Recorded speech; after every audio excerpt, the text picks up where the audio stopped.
At a certain point in time in your life, you've acquired enough skill and enough knowledge for you to be really successful, super successful. It doesn't mean that you're not acquiring more knowledge. It doesn't mean you're not acquiring more skill. It just means you have enough.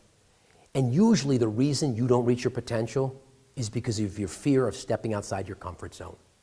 You know, Tony Robbins has a great line. He talks about how life begins at the edge of your comfort zone. For me, it did anyway. I mean, I related to my own situation. When I was 31 years old, I told my parents I was moving to California to continue pursuing my acting career.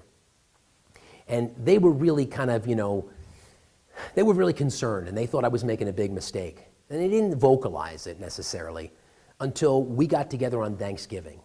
And my father and I found ourselves in the family room in two separate chairs facing each other. And I knew a conversation was coming because I know my dad. And I remember my dad saying to me, "Son, I don't think you should go." And I was kind of aggressive. I was like, "Why not?" He's like, I don't know. I don't think you should go." And I knew in that moment that I had to go. Because if I was ever going to achieve my potential, I was going to have to step outside my comfort zone. My parents had prepared me well. Great high school, great college, and law school. The rest was up to me. You see, I knew why my father didn't want me to go. He didn't want me to go because he couldn't live my life for me if I was 3,000 miles away. And not because he wanted to control me, but because he wanted to protect me. I knew that I had to step outside my comfort zone if I was ever going to be successful. You know, growing up in my family, I was always one of the little ones. I'm one of 9 children. I was one of the 4 little ones. Well, when you hear this over and over and over again, you can imagine how it sort of pre-frames your own personal identity as you go out to the marketplace. And it wasn't negative, it was positive. It was just kind of the way our family was organized. So I remember practicing law, and I'd be talking to a jury, and they're looking at me, and there's no dialogue, and I'm thinking to myself, like, what are you looking at me for? I'm just one of the 4 little ones. So all of these little things that were in my head held me back inside my comfort zone. And not until I came out to California that I took a chance. Not until I did that I really began to reach my potential. Now don't get me wrong, because I came from a family where our values were comfort, safety, and security, and that was the way my brain was engineered.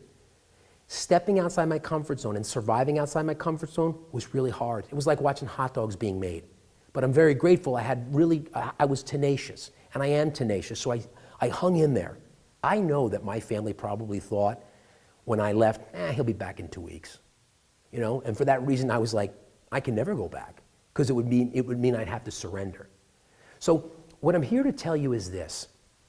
You gotta start to think about where you're being kept inside your comfort zone and how it's limiting you from achieving your potential. Let's take the context of sales. You will never be a super successful salesperson ever if you can't close the business, if you can't ask for the sale. Never. I don't care. You can become a good order taker and you can have a fairly good career, but you will never become a master salesperson and be super successful if you can't ask for the business. Now, I can teach you technically all the different closing techniques, the assumptive close, the alternative close, the takeaway close, every single one of them. But if you don't have the mettle to ask for the sale, you're never going to become a great salesperson.